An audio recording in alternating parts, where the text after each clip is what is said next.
Odhiambo machielo nyakor Mgajuang en geno mar Rio Makare tarik 7 dwe mar 7 ganario paro kod ang'wen kinyalo paro en odiochieng' abene ni paro godo ganda manokelo demokrasia mar piny Kenya kaka wuon rawere matindo no bago romo Uhuru Park kabende abene biro sia bende koro nyakor Mgajuang gana jo Kenya pod ntiere kod liet kotendre kod ng'anyo mosebedo kadhi mbele pachuka ma dhi bedo mise mar twak abende Cleophas Aluoch dhi bedo godo elo George Batudia makawuono kabende gidhi penjore ni diponi serikal ose wito kata teko mare oseduono nyaka sechegi nikech Kenya neno kabende koro gi twak gi rawere mbui kabende komachielo kawuono neno kane en romo mar kwe obila ne okotiyo gi iro malungo wang' mondo mi oke jogo manitiere kod romo en twak mabiro mana bang' weche manyien to moko nyakor Mgajuang wacho gi mago mwami opek. Rawere ma pacho ka ochiero teko nyasi mar Sabasaba kaka wuono negi bago rapar e alap ma Uhuru Park ne jowetegi manyocha onegi e ng'anyo mag kwedo sirikal. Moko kuom kanisni ma pachuka no obedo para manyime hingo odiochieng' mar Sabasaba ka giparo rawere manyocha otho e ng'anyo. Hadi saa hii sijaona mtoto wangu, sijui pali amepelekwa. Hata hawakutuambia wanampeleka wapi, waliniambia tumemsimamisha tu hapa, wewe uende kotini, ukirudi utapata mtoto hapa. Na kwa serikal mondo konya wachini mondo ne kaka nyaka obudi mar nyathina hiki nikech kamodhi eno e poko nyono kata getiend be pok nodhi. Pod en ywaruok mar laro ringre wuoyi ma jahigni 12 manyocha onegi gi risasi e ng'anyo ka wuoro gi miyo duto dwaro ike.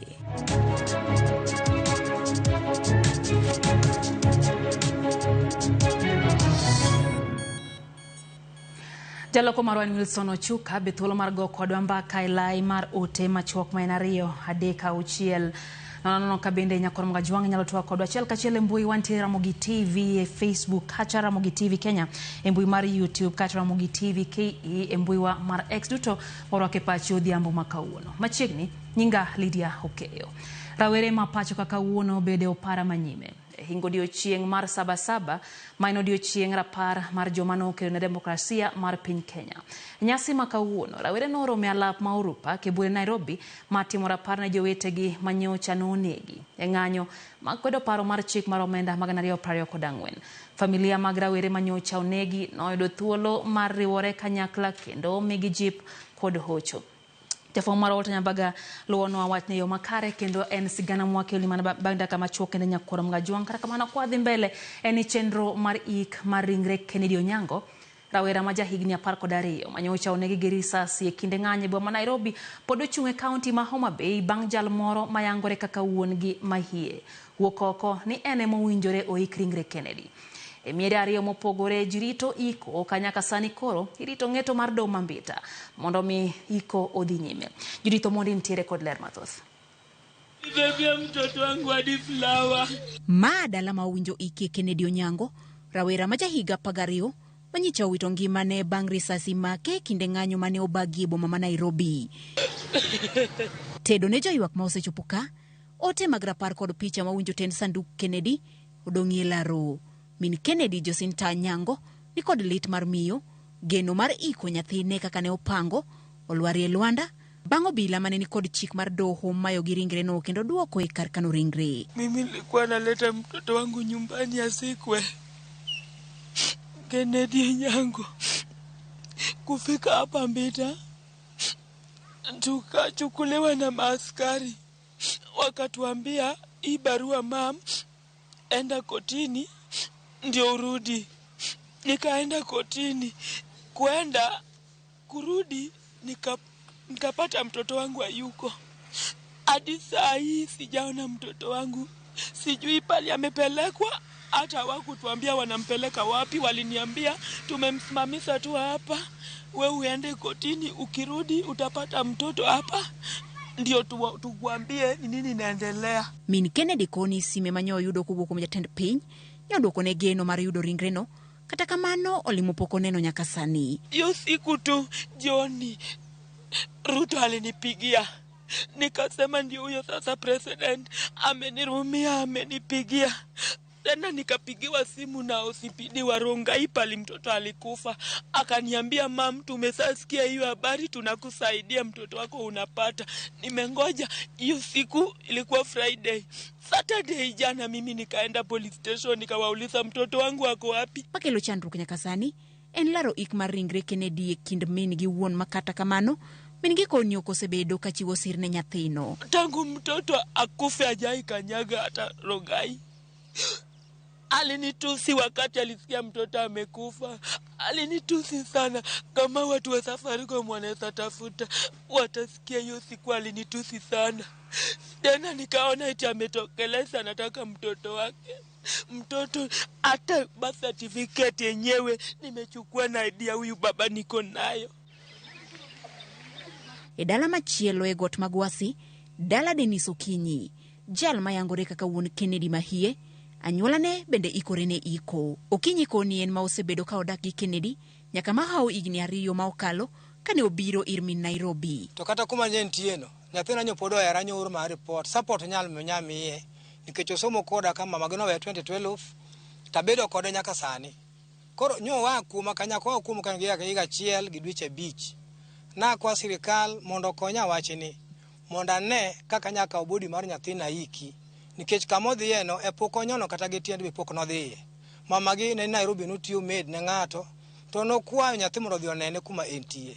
Koro gisano lokore kod nyathi ka yudo sipil moro mawuoyi apane gino kony mioro kuom sirikal. Okoni nyaka sani girito ng'eto mar doho eka gine kama gini ikie nyathigi. Ok naneno wuoro mawe nyathi.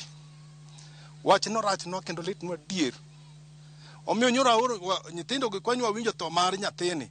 Min gi to kiwachi to nyamin gi momiyo wa feedback. Mawadhi nyaka Nairobi. Wadhi waloso wach wayudo ka kuro ketno road block mok yie wadonji kata mane muchari mondo wane nyathi. Ma me nochuno wadhi court mondo wakao barua mar court kech githuon notamowa mondo wadu yo manyalo go nyathini. Koro wamako nyathi watere muchari through police mondo wang'e lerne gimo milaro ruok kodike kech noningo ike juma moko tarik 11 juma mabiro tarik 11 to kano winyi na manye no duok chien ma kendo lar yikne ni chuno itere itike kono chuno wachung bodi gi sirikal mondo ane ler ma nyathini gi mike piyo to gi gimo nege be podakia. Motelo ne ma piny owacho kichore tenge kod lal mar ringre Kennedy ka gikoni ne gisetimo bero mane yango ni rawerano ne owito ngimane bang' goye kod risasi achiel kendo chiwe ne min gi ne iko magikone ne ochungi bang' Denis Okinyi chwalo ng'ur ne doho. Judith Omondi, Ramogi TV.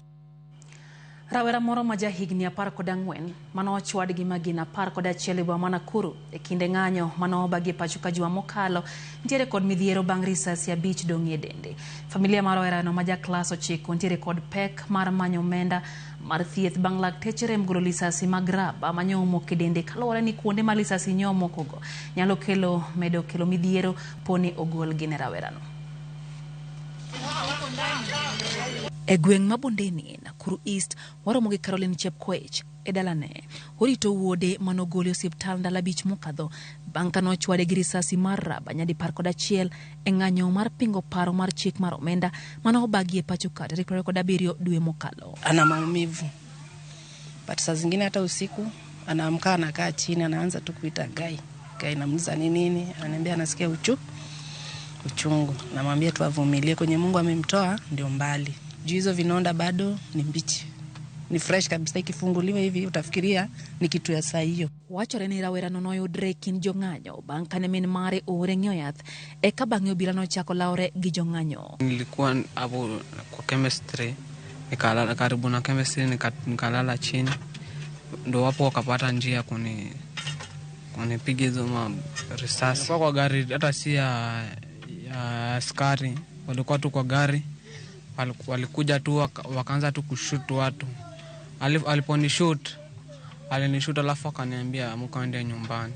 Nyake sechegi en kod risasi 5 mag raba e dende bang' lakteche luoro golo gi kaluwore gi fuoni mag del ma risasi go nitiere magiluor ne nyalo kelo ne midhiero. Hizo shimo ukizihesabu zilikuwa shimo 10 za mgongo, ukiweka hii yenye ilipita ya mdomo zote zikawa 11, lakini ya nyuma ndio ilikuwa sana 10. Saa daktari wa medical nye alitoa walitoa mmoja, siku zingine 5 na anastahili aende theater. Rawerano ni kod midhiero kaluwore ni otiyo gi siling 300 pile ka pile mar luoko adhondego kendo ong'iewo yedhe makuyore me kinde mabende ok onyal dhi mbele gi sombe nyaka chieng' oyud nafuu. So naona kama hii wiki hakuna darasa yenye ameenda, so bado hata masomo inampita, na si kitu nitasema ati Monday ataenda shule. Haizi andika juu ni mkono ya right, zililalia mkono moja zote. So hata kuchukua kitu kupeleka kwa mdomo na hiyo mkono anatumia left ni kazi ngumu. Familiani ni kod geno ni Josamaria Mang'uon biro winjo ywak gi bang' piny owacho lando ni gibiro chiwo kony ne familia mag jogo manochwad gi magina gi obila e kinde mag ng'anyo. Rawere mapacho kaka kawuono bedo e opara manyime hingo odiochieng' mar Sabasaba ma en odiochieng' rapar ma joma nokedo ne demokrasia mar piny Kenya. E nyasi ma kawuono, rawere noromo e alap ma Uhuru Park e bure Nairobi matimo rapar ne jowetegi manyocha onegi ng'anyo mar kwedo paro mar chik mar omenda. Familia mar rawere manyocha onegi noyudo thuolo mar riwore kanyakla kendo omigi jip kod hocho. Jafwambo marwa Walter Nyambaga ne nitiere nyasi no kendo losona ripod no e machal kod mare. E kar bago rombe ma Uhuru Park Nairobi, oganda makwar pie kendo ging'ino miel rang'iny mopogore opogore mar dhialo odiochieng' mar Sabasaba. Odiochieng' mane gimiyo pek mar dhialo rowere manyocha owito ngimagi e kinde ng'anyo mar tarik 20 to kod tarik 25 mar dwe mokalo. Ka giting'o mafua makwar to kod bendera mar Kenya kod msalaba mondike nyinge mag rowere mane obila okilo kod magina, kendo giyango chir mar rowere mane ni opara manyime mar kedo ne Kenya. So tumekuja hapa kama majenzi kumboleza fellows wetu wenye walienda, unaona? Hao watu hao ni maheroes kwetu kabisa. Wabiro mondo mi waserike ka kendo wakugi jowetu amanonegi e maandamano mokalo. Familia mag jok mane oyudo lal mangima mag anyuola magi bende oyudo thuolo mar loso ka ginyiso kit lit magin godo kaka familia. Ndio nilikuja kumtafuta Kenyatta. Mimi nikadhani hata si mtu ati ameumia, labda ameshikwa, nilidhani ameshikwa. Nikamkosa police station, nikaenda direct to Kenyatta. Nikamkosa, nikaamua kwenda City. Huko City ndio kwenye nilimpata. Kajo thumbe maromo 30 ne oyudo thuolo mar moro oganda. I wrote that song 10 years ago, and the same things I was crying about in the song are the same things Gen Z is crying about right now. And when I wrote that song, Gen Z was in primary school. To tell you that we are not out of the woods. Kwa hivyo yani hiyo change ikuje kama si sasa hivi. Rowere mag Gen Z go bende okone jatend piny William Ruto mondo ng'wan piende ne kendo wuok e telo kata timo lokruok e kitend Kenya Kwanza. Ka rowere go sondo sirikal mar kawo okang' mar tieko mibadhi kendo bende weyo tiarietha kod pesa mag usuru to kod rem chopo kare singo mage. We saw people fighting for the second liberation. They set an end to the one-party state, to authoritarianism, and now this generation have reclaimed that spirit to say that they want a transparent, a democratic, and a responsive government. Egi kone sirikal mondo we tiyo kod teko mathoth kum jopiny matayo ratichgi e yor ng'anyo. We buried someone called Andrew Mwasasi.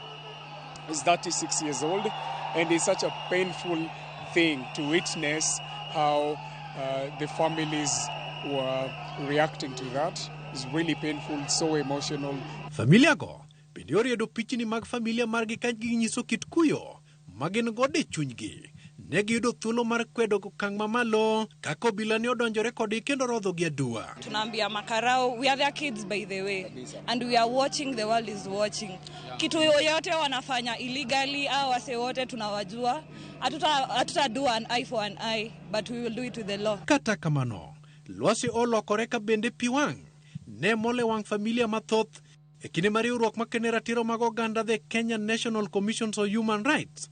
Ne oyango ni maromo ji 41 ne owito ngimagi kotenore kod ng'anyo. Kwayo magi kuom sirikal ne en mar yudo ratiro. Ipo ndo kuja mali kama hapa. Mimi ningesema hii umoja nyao vijana wako nayo iendelee tu hivyo hivyo. Mpaka chenye watu wanatafuta waipate, haki patikane. E kinde no bende rita kwe ne oriedie boma karangach madonjo kare jot mar jatend piny. Ne olor kod obila geche mag lweny. Bende odi na paya molor od bura kaka romo mar KCC to kod mano madonjo e doho maduong' pacho ka Supreme Court bende e odin. Jakoropo kajwa gigni 30 mosekalo tok jotelo mopogore opogore wuok oko mar keda dwa tenga ne thulo oko telo madwaro mana duond bura achiel. Lokruok mosebede nyaka chop sechegi en ni rowere mosewuok oko ka keda dwa tenga en ni dwaro lokruok e telo makare, keda dwa tenga kod mibadhi kanyakla kod neno ni ok oti kod pesa arietha mag piny owacho. E lunch mar Sabasaba odiochieng'no kitudo kod kaka rowere dhi nyime kod kedo ema kelo geno ni lokruok nyalo bede makare. Walter Nyabaga, Ramogi TV, Nairobi. Gavana Masia James Orengo puoyo kit lony mar kidnatiro kod manyo demokrasia mitao kod dawere mapachoka. Orengo wacho ni kindegi mag Sabasaba e bwo telo mar Mosende Daniel Toroitich Arap Moi ne imakogi kendo ituyogi kamoko ne ilalgo. Kendo mane iweyo mana ka ji sanja kende manodong' kathothgi ne ilalgo kendo joge mane nyalo choko chir mondo mi okel ratiro ma oganda. Orengo koni katiba omiyo jo Kenya teko mar keto sirikal tesre kendo mane momiyo rawere donjo nyaka e od bura mamalo bang' jotelo remo chopo kare katiba mathurka. Gima rach sani maneno ndalo chane inego giketo e jela to gima aneno marach malit bunde ma jogi tiyogo nyocha nadhi aneno kijana moro nogo wiye gi bunde. Mano ok en gima onego otimore kata matin. Ndalo kamucha no rach kendo ok nyal pimo kata gi sani. Bende nego ji kendo ne rach to bende onge odiochieng' moro waneno ma jo military okel oko ang'e ni seche moko ne giketo gi machiegni to sani onyiswa ni kata utim ang'o kata ulos machalo nade kata loch rach machalo nade. Wabro weyo yor katiba to wabro tiyo gang'eny nikech jotelo go ok nyal tiyo katiba marach, ok nyal ketho katiba tiwacho ni koro joma koro biro ka dwaro haki margi kata dwaro margi machik oketo e diere ne joge motimo marach. Katiba ma Kenya kisomo preamble ma katiba wacho ni katiba ni wan kaka jo Kenya, with the people, wan kaka jo Kenya, wan mwambire katiba ni. Kura mga joma okanye chal mar Sabasaba nyiso ni mano en okang' ma bende Kenya osegoyo ka koro gana nyaka natero margi kendo kata obedo ni pod ilal gi jomoko kata kamano nitiere dongruok e yorego mag demokrasia kendo duond oganda nyalo chwal mondo mi winjre kod piny owacho nyaka otenre gi mago ma bende oserem chopo kaka nosingnegi. Wadhi mbele. Kanisa mar Jokopere mar Holy Family Basilica kod mano mar All Saints Cathedral odiochieng' ma kawuono mar Sabasaba nobago nyasi mar apar ni rawere kod oganda mosewito ngimagi e ng'anyo mosebed ka ibage thuru kae. Jadolo mar misa e kanisa mar Holy Family Basilica David Simon ojiwo rawere kowacho ni gisebedo jo adier chwalo pachgi kod dwaro margi kinde ng'anyo. Jadolo Philip Anyolo bende osejonjore mosedonjore e ng'anyo mar rawere gino mosemiyo moko kuom jong'anyo wito ngimagi kendo rocho chenro mag ohala e thurka. Anyolo kwedo mak kendo lal gi moko kuom jong'anyo kwacho ni oganda duto nitiere thuolo mar chiwo pachgi e wi tend piny Kenya. We will know that there has been a highly unacceptable that young people are being abducted and for talking and for asking to be heard and demanding that leaders do what is actually their secret of their sacred mandate, which they took by oath when they took office. We demand that any who are abducted be released. We must say no to the insensitivity and selfishness in our society. Jatend piny Kenya Rigathi Gachagua koro wacho ni jodito moko hei migawo mar arita kwe osechako tiyo gi josiasa e thiro lwenj kedo gi kong'o mabandi e pacho kae. Gachagua ramo ne oikore mar wuok e lemono mondo miye ng'ato machielo. Nolose kanisa mar PEFA mantie Mathira e kaunti ma Nyeri kama medo seojoroch lwenj kedo gi kong'o ne medo hinyo dongruok mag gwenge. Notene gimino de Pastor Dorcas Rigathi ma wacho ni enowuon onge kod buok kata bang budget mara pis mare nong'adoko. Mr. President, if you allow overzealous officers at Harambee House with a political scheme to interfere with this war against illicit rule, those people, those officers will set you up against the people. No, this thing must stop. And I will not stop because of a budget. I believe that we can raise this money ourselves, even the young people. I saw you raising money to be able to do what you needed to do. I would like you to raise money, and each one of you take one of your young people and change their minds. Let them start walking in the path that is righteous. You wanted us to be responsible and accountable. I would also return to them and tell them, you need to be accountable to your brothers and sisters who are in the streets and the vulnerable populations. It is possible for you young people to be able to mentor one another. Kweth mar Azimio la Umoja wan Kenya Alliance okwedo okang' mar sirikal chuga put manono gope ma Kenya ntiere godo. Jatend Wiper Kalonzo Musyoka wacho ni okang'no en ataro mar chike mathurka. Jotelo mag Azimio molose kaunti ma Meru bende noseo sirikal ewi okenge mamoko ma okelo liet ne Kenya ka oriwo golo jolweny oko mar kambi. To look at the debt situation in the country is unconstitutional. And we know that those who have been asked to serve in that task force will have taken note. The office of the Auditor General is the constitutional office mandated to be able to deal with this matter.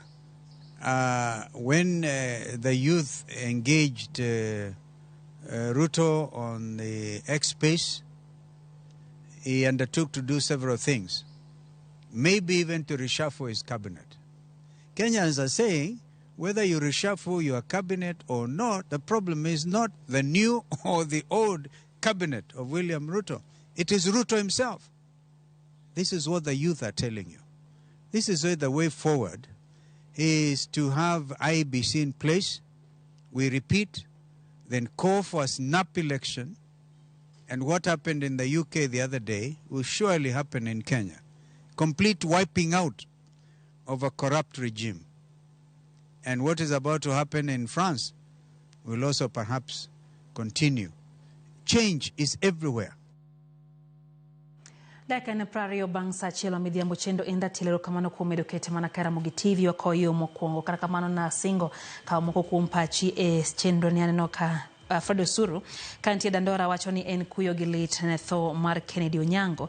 Wacho ni jonyuol ne gi anyuola obed piny olos wach gi kwe kendo giwe nyathi matino yue kod kwe. Joseph Oyoja point din mar kanisa Jokopere kantie Nyandiwa Parish wacho no mora ahinya gi chendo ni wacho ni omor kaka rawere paro jowadgi mowito ngimagi seche ma bende giywak ngima matek kendo mor gi jatend piny kuom bende winjo ywak rawere koro kaber to kony mago momede dwaiko jowegi manonegi lweny manotuche pacho ka nyete kindego mag ng'anyo.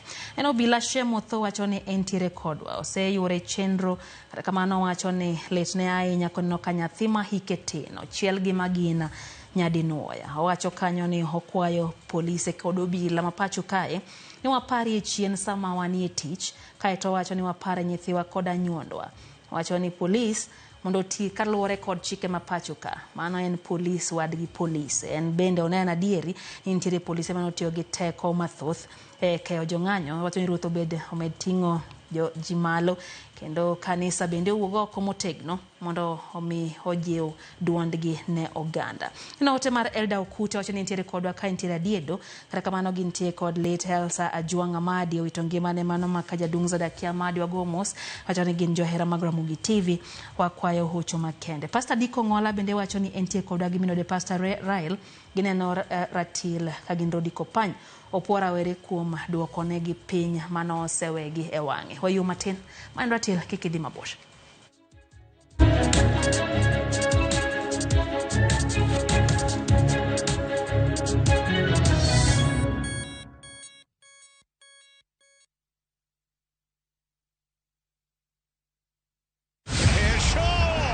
Miaka minne ya kujiandaa, miaka minne ya kujua ni nani mbabe wa kandanda bara Europa.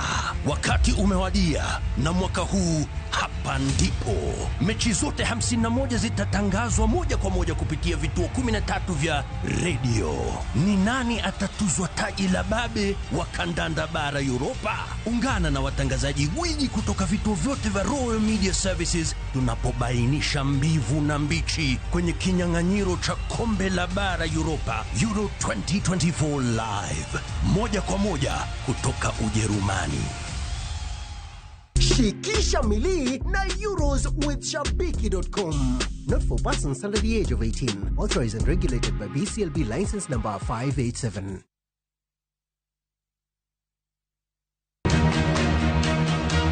Aluora moro kamoro, jo tario fwenyo ni winjruok bedo e yo mane ok gipar. Ne, kiki koda winjo. Miyo mane nogano kadwa gijirinde. Miyo mane en janyuol achiel kende, temo ahinya rito nyare. Ya, amiti boka in.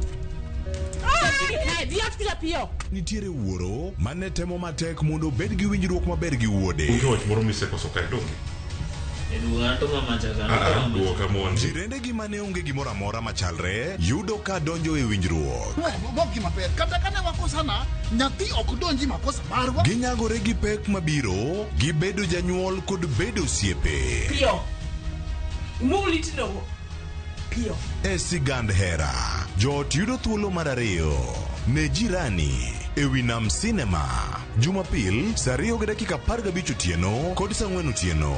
Mana e Ramogi TV.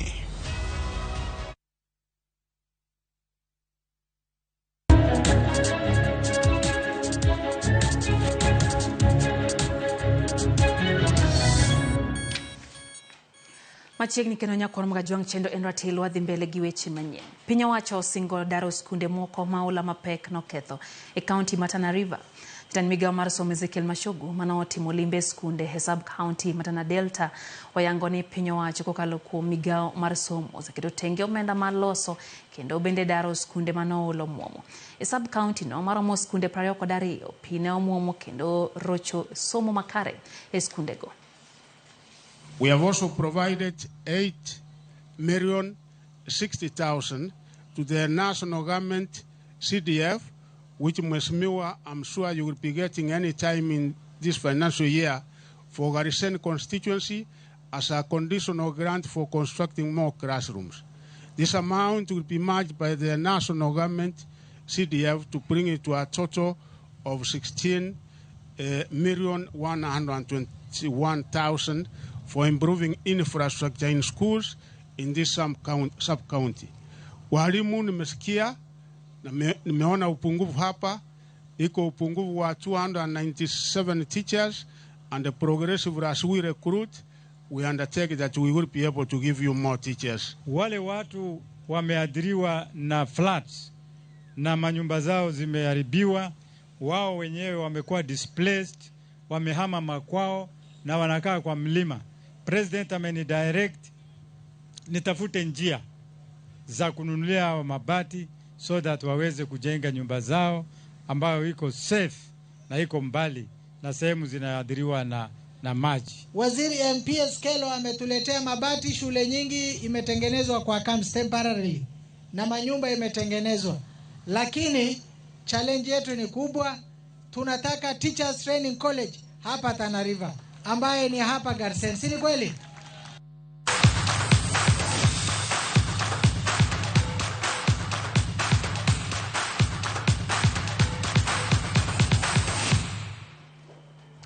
Mago mag tuke nyakorom gaju kinde matim Kenya Shujaa timo ikruok margi mag tuke Olympics.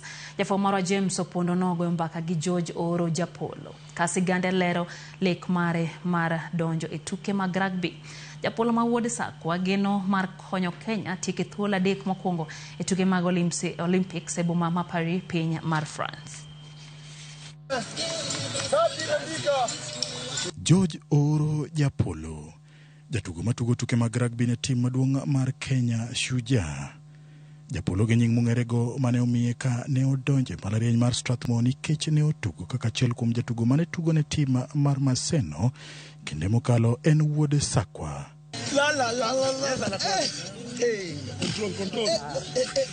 Kosomo e sikund sekondar ma Chianda Boys, Japolo nobedo gi lek mar donje tuke mag rugby, kata kamano ok tugo kende ema ne oywaye. Onagio penja gino mang'eny. Onagio penja gino mang'eny lakini koro apani en mabiro gi interest mare. To an nahero rugby nikech skul nathagora ok nachiemo, ok nimiya chiemo maber. Koro kana chako no ka jogi miyo chiemo maber, wacho ni wadonje gi miyo chiemo maber.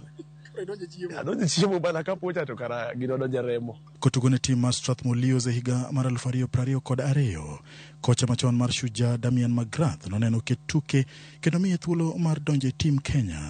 Uhuru notugo tuke mokwongo ne tim mar Shujaa higano kata odoko ni Kenya nodok piny e lig mar Challenger. Achievement sana. En gima kas gima nomoro wani wadonjo gi first young team, pokwa jel kata watuga tugo rodha. Mi odongo rengo terwa. Mi Japolo gonwa jogo ketnwa rak. Koro mana kan wadhi. Koro from that eka wachako nge strength mag ji, jamani berema. Koro machane mor sana. Tugo ne tim mar Shujaa nomiye thuolo mar idho ndege kuom thuolo mokwongo e kinde mane Shujaa odhi e boma ma Hong Kong. Japolo mane ong'iyo gi nyuka gi rabuon komedi kuon gi rech noyudo ka weche opogore e piny mar China. Agala ma ojogo miya baga ta wacho to baga ni chamo nango ya. Anang'io gi rabuon to adhira Hong Kong kama. Koro onge chiemo bana, but koro the time nochuna nyaka ng'igo. Mama nene obedo gi ting' mar loso ne chiemo maber dongruok mare bang' nyiso dwaro mare mar tugo e tuke mag rugby. Kotugo ne tim mbalariany mar KCA nobedo gi gombo mar tugo ne Strathmore Leos, kata kamano ne oriembe e tim nikech ne en gi del matin. Ang'enye rugby ok en seche moko del. Ng'ato nyabedo gi del but nguvu onge i del no. Tinyabedo ni tin to nguvu nitie. Example en kaka Sati mako ga dhoga sana. Otin lakini kino tackles momek gin madongo domo. Kanya thuma zini nya dum piny ka an korango mamuna. Koro komien kada jino tipo ka ibi idonja. Emo mi adwa yo dragi yo diang gino Gonzales. Mane ojeni mane diang madugo. Kora badani time mo mi ano adate ngatinga kuome awinje. Ko inga tabuacha na oinga.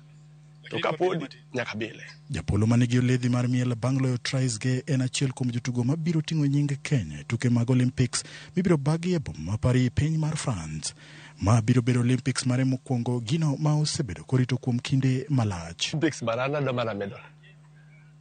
Koda third place, second place, gold, mana gimo adwaro. But ng'eni mondo ichop kanyo nyaka ichak gi piny ka. Kuma Argentina nyisieno. Nikech gine champs to ane kwa donjo. Tokni poka tuwa kodgi, tuko kodgi season mokalo cha. Koro wada chaka gi group ka, waidhi, kaswane kumonya chop. But gisani tu wada wachope podium. Kenya nitiere group B e tuke mag Olympics kendo gibiro rakore gi timbe kaka Argentina ma gin joloch Olympics mokalo, Australia kaachiel gi tim mar Samoa.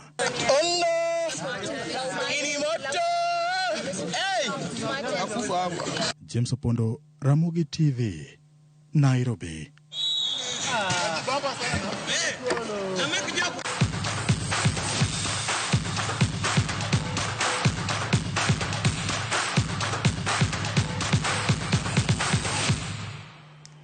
Kwa mga jonge kanye mwatike kidieny mokwongo mar chendo mar ratil. Neno ka Pastor Collins Odindo wacho ni Nyasaye donje chuny sirikal mondo gikony rawera mantiere kod rem mar lisasi Abiche Dende County no Nakuru. Kaluwore gi gino manoyude ka oganda go kendo obila go manotime risasi ok ni alwet japiny ne lwet obila. Neno bende ote kanyo mar Michael Wigo wacho ni hentie kodwa kanyo gi min Grace Oyugi, Mama Tabitha Munga, Jadung Elijah Munga, duto gintie kochia gi wuon gi Julius gi kwa mana kwene piny Kenya. Nyakoro Mgajwang ote modong anasom sadek kata kamano na nyisi ni kawuono Cleophas Oloch Hello George Bati dhi donjo kae gi twak wang narwake mondo nyiswe ni to opange nango diambo makawuono. Cleophas Oyimore. Oyimore. Machiegni ratil. Mabera agoero kamana nyaka wono waiko ne nyakora mo jwang chenro mayelach to nyaka ono koda rango jatend piny osebedo kawuoyo kendo juma mokalo ne thuolo mar loso kod joma tindo kokalo yor mbui piny mapenjo kawone sirkal teko ne dibed ni duono koso duon Gen Z kata rowere masani oko e weche gi maga kwedo sirkal dipo ni duondgi iwinjo kose mana marumo wang magi moda keta chile ka nyakora mo jwang kantiere ka kod welo areo madhi bedo kachiel korikete karka lide wacho ni remote komako mana ko wilo betri wila betri kaka Lindra Mungi wacho wila betri to duoga kiko golere mo TV ni mar nyisgini to welo ngaginga welo nyakora mo jwang mabedo godo odhiam makawuona ntie kai koda daktari Maka Matunga kachiel koda ka daktari Bernard Aete mago duto wada bedo ka watu kodi kachiel wan gi jalonyo weche mag kompyuta mano daktari Mark Matunga kachiel koda ka jalonyo weche mag uchumi mano daktari Bernard Aete wadatu kod gi achiel ka wabeda ne kod ng'eyo ni mbui masani tiyo godo e sirkal ni bende osetiyo e yo machal nade kod ikete mana kar kae chino maratil biro mana bang' weche manyien malide okeo bende osetayo yo makare aro chak sa chiel nyaka sani mana ka Cleophas Onisinya koro mgajwang en twak mabiro daka machuok koya kasani omiyo kik idhi mabor bede thuolo bende mar dhi mbele gi twak kodwa e mbui kacho osebedo jaloko Wilson Ochuka nyinga Lydia Hoke Orom Sadik.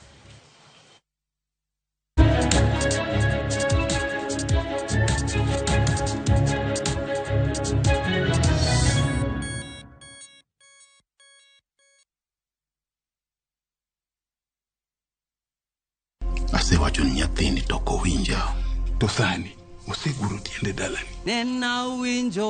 In a world where faith, Yesu Kristo malamoni, fear, sacrifice, and the complexities of father-son relationship collide. The son must choose his path and his own legacy.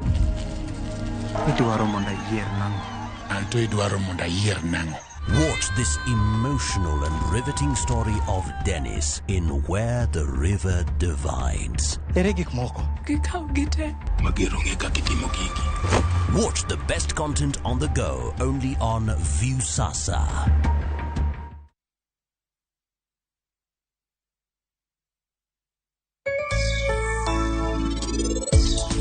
Ne kiki koda winjo nyoma no gano kadwa gijirende sudnayo Ongu maishikilia tim kama ashikilia shike kwa wewe jedung tim kama Anawiyo yugunu ini mawiyo yugunu poka chako mayudo hey penj wuodi Aol alot keny nkure alot keny the yani enen skunde iloko na pile kalau. It's time to strike back. Read It Spray strikes in seconds for instant kill. Kills all doodles dead. From SC Johnson, a family company.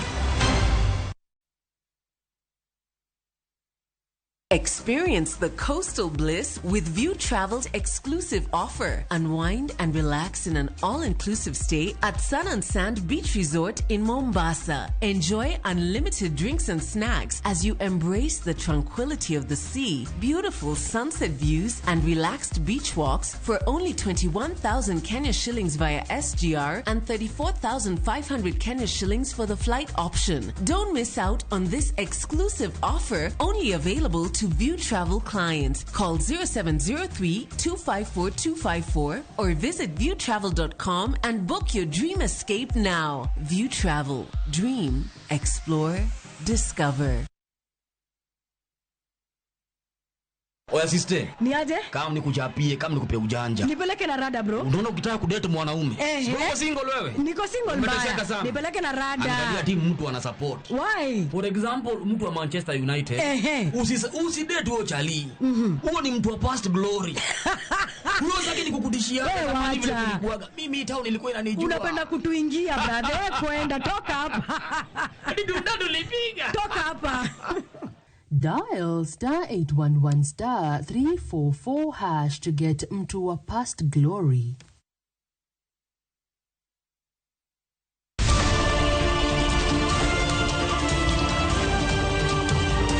Piny koru to rugi mage.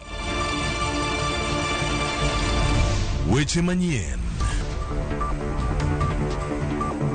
To chuny mbaka en nyiero, ywak kod muodo lak. Matwak kod duond jopiny. Nyakoro Mugejong machiegni neno weche manyien. Ma en Rupiny kod mbaka oromo. Ramogi TV.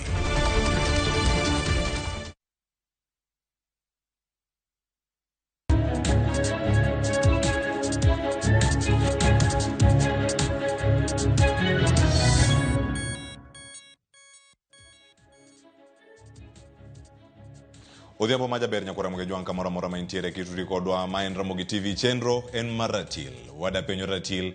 Uyengore kama chal nade kawuono wantie kae kod sirkal kaachiel koda ka jomatindo magin rowere maideno kanyo ni Gen Z.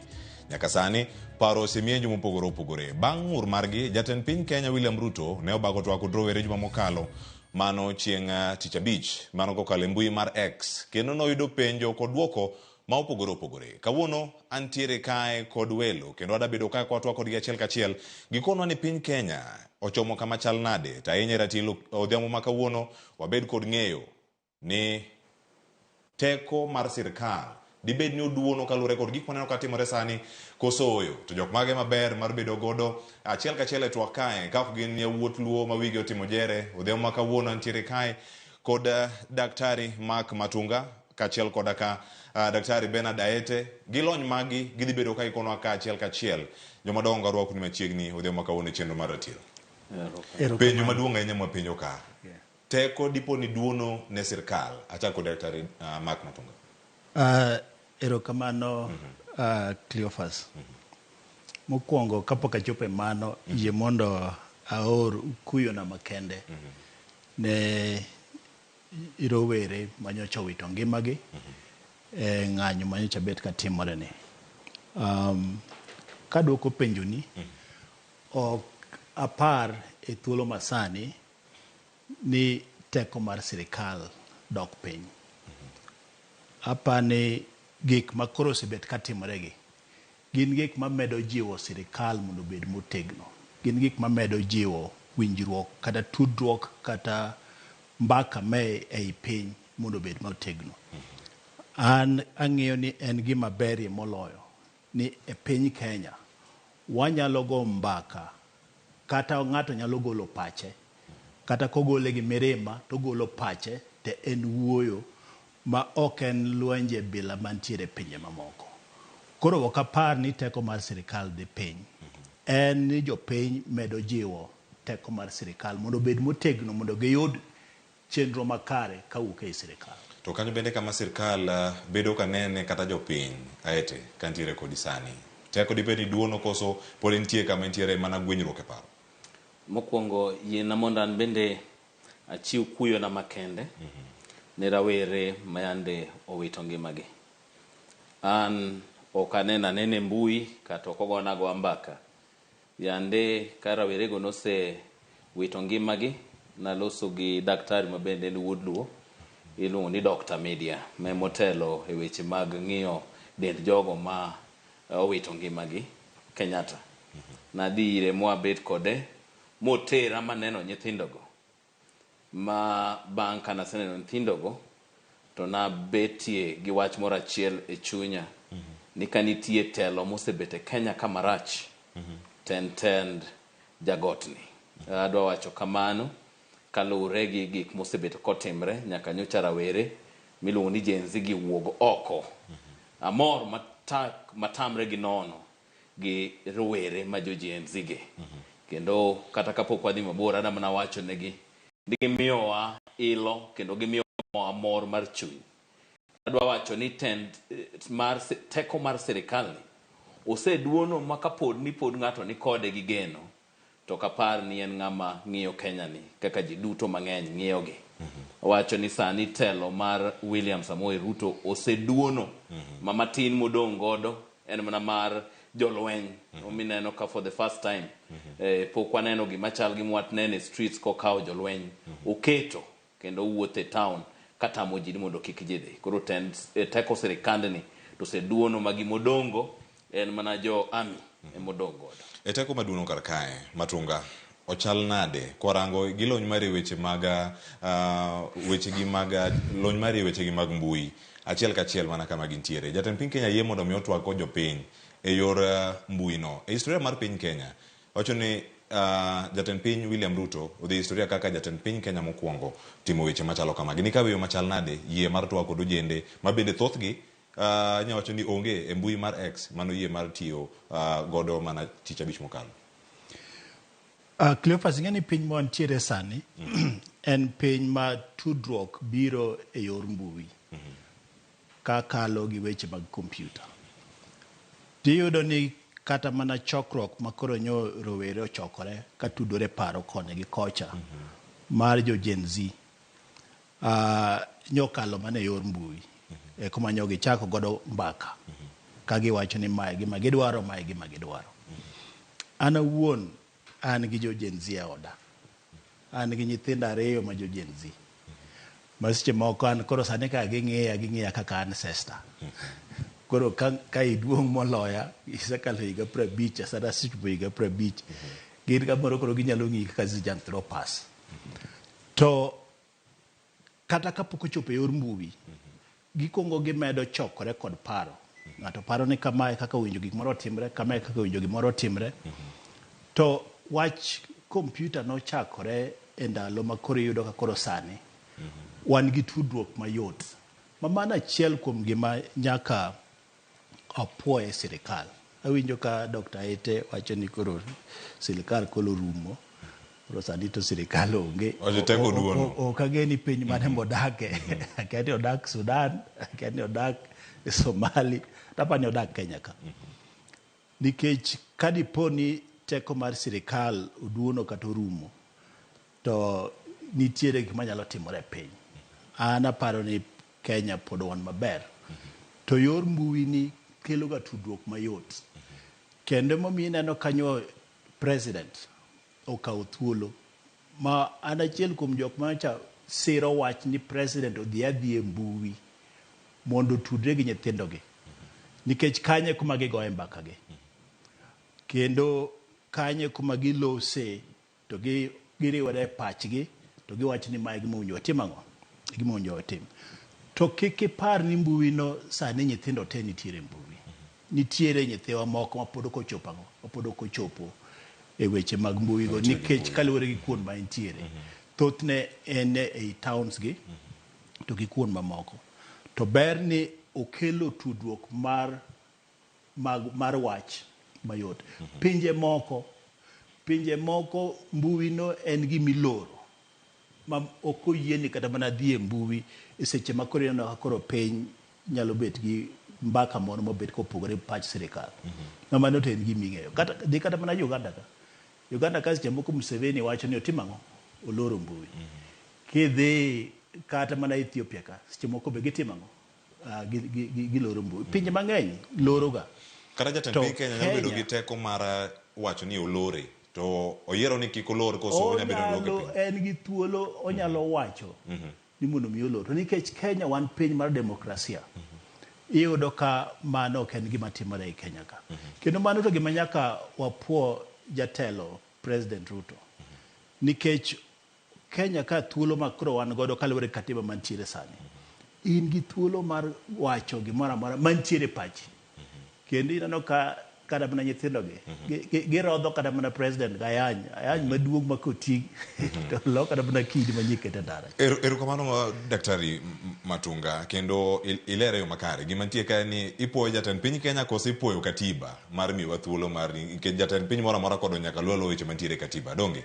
To giduto nyaka rewge nikech inyalo yudo jatelo marach mok lo Chiro kamana enya. Ang'eni ni gimeda mede wi weche gi duto kama mano twak mano timre chieng' tich abich mokalo. To nitie lokruoge mane jatend piny Kenya bende ne olieko kata nowacho ni dhi bedo kata mondo mi okony piny Kenya. Ka nitiere kuomi Dr. Ete, odhi chalo nade ne piny Kenya e kinde makoro inyo nitie aput molosi LSK osedagi ni wan ok wabed apudo mar nono budget mar nono gope ma piny Kenya nitiere godo. Budget nitiere ma piny Kenya bende tiyo godo to paro mar chik mar omenda koro nosewit oko. idhi kete time yo machal nade. Ikini ma jatend piny wacho nitie gik mapogore opogore monego bed ni iduoko piny. Josum paro, mago jong'ad rieko, apise mag jolup jotend migepe kata CS duto owiti. E kin mamoko mantiere, gin moko madhi konyo kaachiel koda kadaro bede migepe mamoko 47 to jogo itero kuonde machielo. Measures gin moko madhi konyo piny owacho. Adwa ni mondo awach kama kendo adwa ni mondo I encourage ominwa ma Dr. Mark Matunga. Ingini Dr. Mark Matunga en bwana mwasewuotho godo kendo ok nwang'ere manaka. Bwana ni kata mana New York waseneno kwa time ya 1 or 2 things. Kore ngama wiye ler mariek matamre gi nono. Adwa ni mondo ayiena mondo akonye matin. Kawuono momiyo bende nagwero kamano nudongo wa kawuono tarik 7 dwe mar 7 mar higani. For me ne an agone nyasero kamano nudongo wa kamondo mi wakonjo thuro bet gi ng'eyo matut nikech luongo waka kaka jolony e yore e migepe mopogore opogore. Adwa wacho ni kaponi jaduong' Mark Matunga okoneno gimotimre Uhuru Park kawuono to kara bed ni okong'iyo mbui kaka jalony weche mag tudruok e mbui gi weche mag kompyuta. Onego be nong'iyo to onego be nowinjo ni rawere ka pod wachano. Adwa wacho ni odiochieng' mokwongo kane jatelo ni ing'eni an tinda luonge ni Rabala. Tie dana moro ne wacho ni ndalo moko ne kapuonjo wer moni kombe wuogo ko Rabala tieko dhou. Inyalo paro wendego. Koro Rabala nyocha ne tieko dhowa. Koro nyocha kane ji osedhi ng'anyo mokwongo kane were gi odhi ng'anyo mokwongo.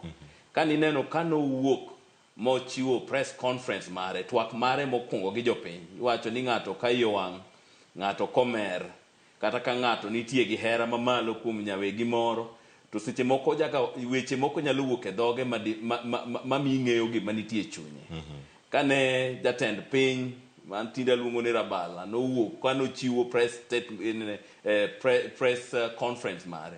Ni neno mirima manen godo kendo nyithindo mane ng'anyo go noluongo gi mana ni gin anarchists. Ni magi ne gin jomoko mano otimo timbe moko ma gidho kizungu iwacho ni treasonable offenses. Ineno.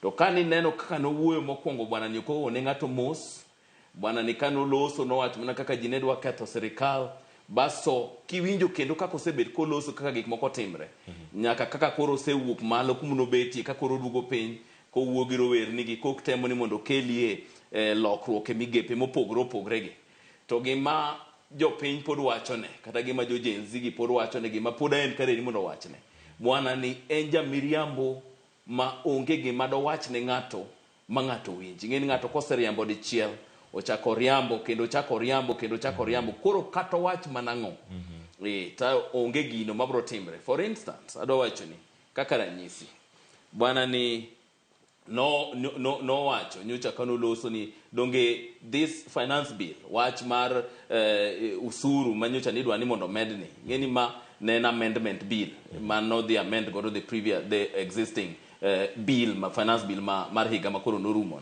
To kano wacho ni gigi nitie kaka no paro ni mondo otim nyaka kawuono iseneno gimoro amora motimre ji pod oling pod ji ng'ere ang'eya kapod ni en gi geno ni kata samoro wiji nyalo wir.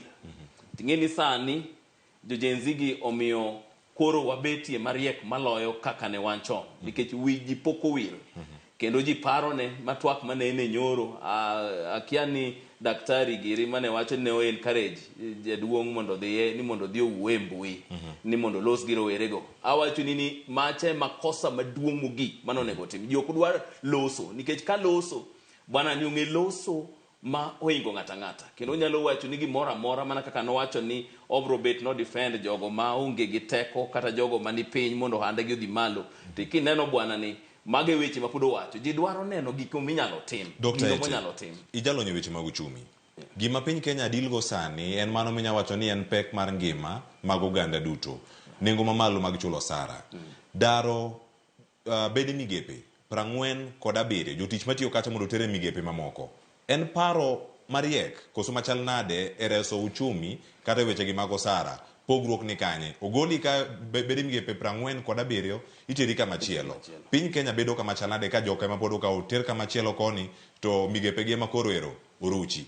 adwa wacho ni gima baradier mondo akonyi gini nisepenjo wuoyi ni penjo maber kabisa to nikech en obiro ka nie yanyo president e gima nokelo ominano kata gipenjo mondo akonye duoko penjo mipenjo nisepenje to tame duoko kae to dok taita giduogi ikawe iwinjo gima duong' machende Kenya ok en osuru. Osuru to nyaka wachul. Kata obed abeda 20%, obed 10%, obed 50%. En gima nyaka watima, gima nyaka wachul. Piny ok nyal riti, ok nyal gere maonge osuru. Mano to en gima nyaka bedie. Gima chendo en ni pesa ni bet ka ochoke kuom sirikende mosebede gi te. Thothne lal. Koro malal no ema bende Gen Z kata mana jopiny ok nyithindo gi kende ji duto ywak ni to pesa ni owinjo bed ni obiro to konywa osiptende okonywa e skunde okonywa gima kama mondo mi kik otim ang'o kik obet ni olal e yor corruption. Mano en point number 1 ema chendo ahinya. Point machielo bende chendo en mar ni nyithiwa minano gi jonyuol duto te obed janyuol mantiere gweng' kata kidhi adhia gweng' Mfangano kucho ibiro yudo ka nitiere nyithindo mathoth madwaro tije. Nairobi ka nyithindo gi bende wan godo an kodgi e oda jomoko ni kodgi gidwaro tije. Mano bende achiel kuom gima chendo milu wacho ni unemployment. To paro mai ka ok antie kan en paro mariek makora nyisi emenyendo kanyo president obiro to wacho ni yes ka wacho ni bill makoro keto ni medo usuru malo kare koro watibango wakete thenge. To machielo kuom gik ma bende adwa timo en ni mondo mi apog migepe moko mondo dog piny nikech koro kodwa tiyo gi finance bill ma 2023-2024 cha bro chuno ni wati gi pesa matin.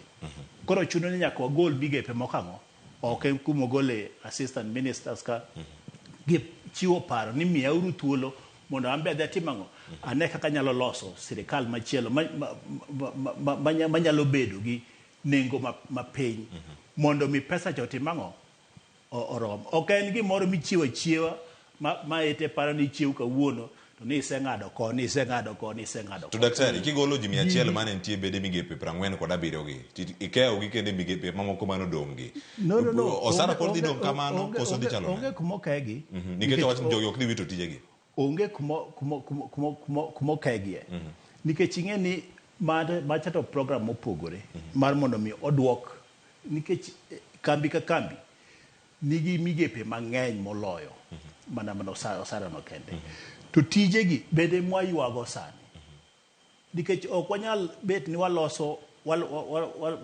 chumi to wagolo ji ang'o wagolo ji tije nyithindo ge ywak ni gidwaro tije jonyuol gi bende dwaro tije koro udhu gol ji e tije mondo koro ka watimang'o warit sirikal koro chuno ni nyaka gigi obed rationalized mago bende gik ma president wacho ni odhi timo to wan nyaka wami president thuolo ok biro ka nie gayenje madongo mosiepna ni dware gimida medo kanyo ka idhi mbele lero mana karka nikech japiny ok winje paro ma jatend piny Kenya nowacho gima nowacho mokwongo ka wacho ni idarang jok manigi duplication of roles tiende ni tije machal mitimo e bede migepe mopogore opogore inywako kumoro achiel ero koro kosegol 47 gi ji 100 gi kuom ranyisi itogi kama chal nade en paro mar rito uchumi adieri kata mar winjo pach jopiny kata ywak ma gisebedo ka gichwalo. Adwa ni mondo awach kama ka correct daktari kaendi mokwongo penjo mipenjo ma otame duoko tada na duokne mapiyo kikawo ji matiye migepe 47 gi tikawo gi tirwako gi kuonde moko e sirikal e migepe moko mag sirikal ing'eni gidhi kanyo ka msara to pod nyaka ichulgi gidhi kanyo ka medical cover nyaka imigi pod gina joka koro ma en mana mitiyo godo mondo wir godo wechegi. Adwa ni mondo awachni ni kane ker obiro nodwaro ni mondo okony adwa wacho ni gima onego bed notimo mokwongo gima onego ker opongo timo mokwongo ker onego dhi mapiyo ahinya mondo gidhi other political parties mondo gimiwa IEBC. Nikech ing'eyo ni nyocha kaka ne ji notimo ng'anyo cha. Tadiera ng'anyo tim kamora mora. Kang'e ni Kenya mane ma Dr. Mark Matunga odakie. Kata en kopenjo Gen Z modake odego. Bro wacho negi ni onge ja Kenya sani mamor gi sirikand bwanani. Emomiyo ji kata neno ka ji obede udi, en adier ni rowere ema nie mbele e weche mang'anyo ni. To ng'ata kipenjo, a majority of jo Kenya ol gamila matimre sirikand ni. Koro gik mano wacho ni kiano dwani mondo gol jomoko kuonde migepe moko kotere migepe moko kuonde moko e sirikal, ochako dogo wacho kendo ni CSS bodwani mondo chako dogo kio, ochako dogo gol assistant ministers go, ochako wacho weche mang'eny mano wacho go. Anyalo wacho ni mago no temo ni mondo otugo dogi emotions mag jo Gen Z gita. Amor gi kanyocha ne owuok kendo kanotwa kandi winjo kendo na kawo thuolo na ma winjo gik mane jo Gen Z go wacho. Kade bed adier ni ji no owinjo gik mano wacho go. Kata ne gin gi ratiro gadiera ni ne promise mano chiwo gi nodhi timo gi. Ahadi mono miyo wagi nodhi timo. Kawuono ok di neno gimno timre saba kachacha. Ok di neno Gen Z kapo nitiere kacha. Nitie gik monego tim. Adwa wacho ni jaduong' maker ma Kenya sani olus gibiluongo ni legitimacy. Onge ng'ano mani kode gadiera, onge ng'ano en gi teko mar instruments mag power emen godo gigo ma miyo bedi office ne men godo. To chuny jopiny emomiyo agoero kamano kuom gima sani timre nikech katiba e chakruok mare wacho ni wanyalo bet ni wanyalo yiero jogo madhi timo dwachwa, or wanyalo timo dwachwa go kendwa wawegi kaka jopiny. Koro sani katiba ochier kendo katiba obet mangima kendo kalure gi jo Gen Z ge. Omi yudo ni sani gimora mora mane jo owacho no dhi timo. Osega bet ko wacho no gik mang'eny kabisa no dhi timo. Mi winjo ka samoro king'ie mbui ti wacho ne ga en ga gi slogan moro kanyo ni nimetenga uongo bilioni 1. Nikech ji ong'e ni bwana ni onge gino modhi wacho notimo mang'o lu through motim. Ne tadwa wacho for instance kuma ne daktari ka jogo kata no wuon kanyor chani penje ni to jogigi wadwa ni mondo minister maka mowuogi wadwa ni ng'ane ka ng'ane owuogi ng'ane ka wuogi ki winjo kaka no duoko kani wacho ni achiel kuom gi nyocha no maki gi dola milion 200 Dubai kando ok nong'eyo nonego openj bwana no tiyudo no defend gi nyaka no chak loso bwana ne yuago mana finance bill manyocha gore piny koloso e wang' mana ni gik manodwa no tim emotim. Koro en ng'ama nitiere kuyo gi lit ma chuny to onge gino ma ipenjo penjo moro mang'ni yie ni mondo aduoki kapok idhir kamano nikech samo dwa no dakika boro kende to tieki adwa wacho kama ineno kata mana kamiti moro manyocha no form ni mondo otime audit mar our debt ni kamiti manyocha no form ni akia ni ng'a ma advice president achiel kuom gi jok mano advise kaka daktari ka wacho ni no advise ni mondo dhi olos gi jopiny mano ne makosa. Mar ariyo ng'ama nyocha no wacho ne ni no nyalo form committee ni mano is extremely unconstitutional. Wan gi auditor general ineno mano onego ma constitutionally onego be ni ema timo tije makoro wacho gi. Koro gin no dhi to paro ni kawo faith o dhi to chako kawo jomoko mowuok e migepni Ice Park giri to choko kamoro achiel ni to koro jo Kenya bro neno ni otimre nade notimo gimoro. Mano gima onge gima bwana ni timo. An awacho ni bwana ni ose lose legitimacy. Onego watem mondo IEBC obedi baso bwana ni o sirikande ni mondo orum mondo wadhi e yiero manyien. Erokamano daktari Aete. Dr. Matunga ka intiere karka bende bro chung kendo ang'e ni duoko gima wacho kanyo to bende kata ka poni neno ka gima sirkal kaka ose lose legitimacy mare bende ratiro ni bende obro yudo thuolo mar chung to chung yo machalade ma jopiny chak yud trust ni kuom nikech wacho mano kede gima oselal. Ing'e ni Dr. Bernard Aete en ja Gen Z. Embe odwa donjo e parliament. Momi neno kodwa ni mondo IEBC olos mapiyo mondo kiny kitimo recall jo otim yiero kiny. Yiero ok bi tim kiny. Bani rita 2027 ibro donjo e parliament.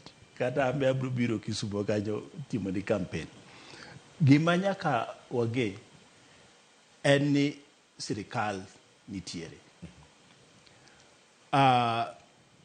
President William Ruto en president mar Kenya sani. Emomiyo ineno ka kata Bernard kata jo Gen Z wuoyo kode ni en president, in manyaka itim ma, in manyaka itim ma. Ok diang' wabed ni waparo ni komno onge ng'ato kata ni onge ng'ama tiyo kanyo. Now, en pod en gi thuolo mar biro ir ja Kenya. Kati yanye, kati parango, te en ma katiba omiye thuolo mar timo gik ma wadwa ni mondo watimango, mondo watim gite. Gima ini chako godo ni wache diriyo, Bernard bin achaka winjo kowache, Kalonzo be winjo kowache, ni committee manyocha president oketo cha, ni en unconstitutional. Ano kang'eyo ni chik mane magiwacho, kani constitution mane magiwacho, kani giwacho constitution machielo mar piny machielo, nikech president nigi thuolo mar loso committee mora mora e piny Kenya ka. Kata kena taro mar chik. Onge ataro mar chik. Nikech mane gima LSK wacho ni gini en ataro mar chik. Kata no kana lawyer ta ng'eyo maber ni onge chik ma president oketho. Nikech thuolo ka thuolo e piny ni te, president nigi thuolo mar loso committee mora mora mowacho ni kani nitiere gap, nitiere penjo mondo mipenjo, aloso committee mondo dhi otim ang'o, odhi on gigo. Mano koulo ni walosi, mano koulo ni budget, control of budget onge. Control of budget nigi tichne. To ka jopiny openjo, nikech control of budget dongo osebedo ni nitiere, ang'o mosemone timo gigo te mondo gigo timang'o obedie. President nigi thuolo mar loso task force mora mora e sa mora mora mar nono gi mora mora ma jopiny nitiere kod penjo kata en owuon nitiere kod penjo. Onge chik. To e katiba chiel ni bende ma pod ilose. Onge chik moketho. E katiba chiel ni. Nisa ni chik mane moketho. E katiba chiel ni yien mana Auditor General kende. Mano janon buge omenda mondo mi oranga ne go weche gi mag gope. Kendo mana achiel kuom oboke mantiere oko. Kata ministers. Ka inyalo yudo kata nyocha dong ne wantiere kanie gi task force mane president loso mar education. Mano no ulo ni minister mar education ne onge. Do nyocha no loso kanie task force mar Maraga mondo mi check weche mag police. Mano nyiso ni ginene National Police Service ne onge kata Inspector of General mar Police ne onge. Dak ne giwache mago ni mano in fact bende gimokwongo ma jopiny kwayoga ni los commission, los committee mondo mi otimang'o okoulo ni koro kanyo onge ng'ama rito migawo. Ano ka ng'eyo ni chik mane mong'eyo kata chik mane Kalonzo is a lawyer. Konyalo biro e TV nikech Dr. Bernard Aeta nyalo ng'uono ne ja uchumi. Ka ng'ato nyalo biro e TV ni wach ni en unconstitutional. Kata beda LSK ang'eyo ni onge chik ba okethore kanyo. Ang'e Dr. Aeta da duoko kae kapok abiro ire. Kanyo to onge gima duoko ano nyiso ni chik mane moketho. Nitie jong'ad rieko mantiere kae. Jatend piny Kenya wacho da duoko gi chien kod ata malo 50. En gima nyalore koso en jok mosebedo ka sumo ne paro mok ni kare. Jong'ad rieko to ng'eny. Anapani kanyo be president ni kare. Ong'ad jomoko ogoli. Kanyo nyo nitiere ji mang'eny. Attorney General osebedo ka ng'ado ne rieko. Osetimo tich makare kutengo weche mag chike. No, ng'ato nyalo bet gi rem. Ng'ato nyalo bet gi rem. To rem kodhi alanda. Onge rem modhi alanda. Ng'ato nyalo bet gi rem. Kanye makoro bede jopiny wacho ni president ka to watim kama. Kanye to watim kama. To ken rodha yany bila ma Dr. Bernard Aeta. Kata wambe ute wa. Ineno jo Gen Z gi wan kod gi ute. Wambe gi go kod wambaga. Wolo ma deka nek to walo. Wambe kajo to kujal tim. Kiwadhi e weche mag ng'ado jo mamiyo president rieko, advisors mag president 50% ni mondo odhi to moko dong'. Adawacho ni kanyo bende pod wantie gi wach. Omiyo jo Gen Z gi to pod onego wuogo ga malo kendo onego gibed go koko kabisa jaduong' Matonga. For instance ng'ata achiel ma ker okete bathe. Bana miluongo ni Henry Rotich ni inalo paro ndalo mane pesa olal, pesa mar Eurobond. Nolal kane en minister. Kano se lal owuok e doho e yo moro mabende ne onge kata mana lerne. Ma kata mana magistrate mane yalo wachne no wacho ni bwana no posro owuok e doho e yo moro ok ber nikech prosecution em notimo makosa. To kata kano timre kamano, iyudo ka jatend piny Ruto ochako kawo ng'ato nogono.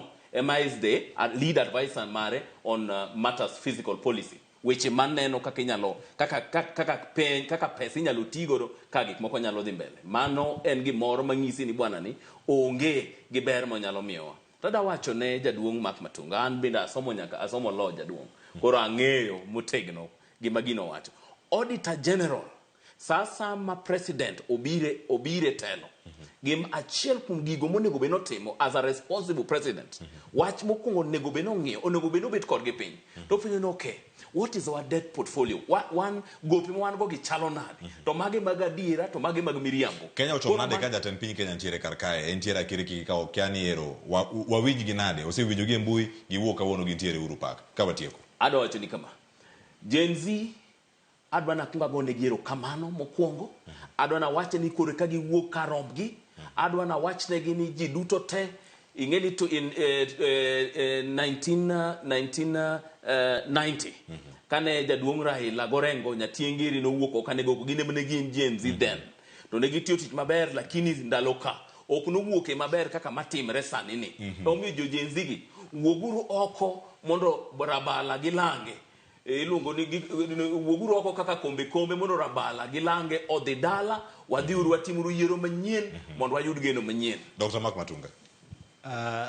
Dr. Bernard Aete yiero bro team 207 again 2027 ritaita mos yiero bro biro ibitim campaign ibro yeri sani wanyo ni Gen Z timo campaign rambo kato bikonyi sani wanyo ni Gen Z gima duong' amedo manajiwa president ni kaka nyo o promise jo piny ok Gen Z kende Gen Z nyo yudo mana thuolo mar mondo mi giwach weche gi mbui mondo mi giwuogi kendo giwach ni oyo nyaka watim kama kendo president nyo timo maber mar dok chien to amedo kwayo ni mondo mi kaka nyo se wuoyo ne jo piny monyiso jo piny achiel ariyo adek modhi timo otemba tek mondo mi mago timre kaeto waduto wariwre kanyakla mondo mi wamed gero piny Kenya. Koko bila mineno ma Bernard goyogi gin koko manyalo kelo tulo ma ok ber ei Kenya ka. An adwaro mondo bi Kenya obed piny mar kwe bakata kwa gombaka to ga gombaka bila makelo yot kendo kelo dongruok bila makoro nyonyithi otimango oketoni. Agoni erokamano ahinya mana mane makelo yi. Mano mondo awach mogi. Jaduong' ni ose travel mang'eny. Oneno gimno timre UK. Kane Prime Minister oneno ni jopiny ne onge kode. Owuok owetelo ng'ama chielo osedonjo. Koro nikech gin giwinjo gin gi it jaduong'. Ging'ize ni sani piny onge kode. Ji dwaro ni mondo dhi dala, odhi oywe, owe joma moko mondo ne kaka nyalo. Dr. Mark Matunga owinjo. Erokamano. Bakare. Giote mamoko mapuntie kar kanya kromo jongo ni erokamano bedo kodona chak cheno nyaka sani mane makelo e giko. Jumapil ka jumapil cheno maratil ntiere marango ni oganda mopogore winja ne kaka piny Kenya kama piny Kenya onende. Nyaka sani inya bedo gi ratiro mari mar wacho ni piny Kenya teko rumo ne sirkal kata teko duono kata teko eko kamedore kelore kod duol mawuok kuom sirkal kod mago mag jok matindo. Nan kai kod jalonyo weche mag mbui Daktari Mark Matunga kachiel kod ka Daktari Bernard Aete erokamano en jalonyo weche mag uchumi kuom thuolo mar twako dwa odhiambo maka wuono. Nata e chenro nyika Cleophas Oloch jakisumo kanya kwar mokeo nyaka chisango Mbenero Ramogi TV oriti masani.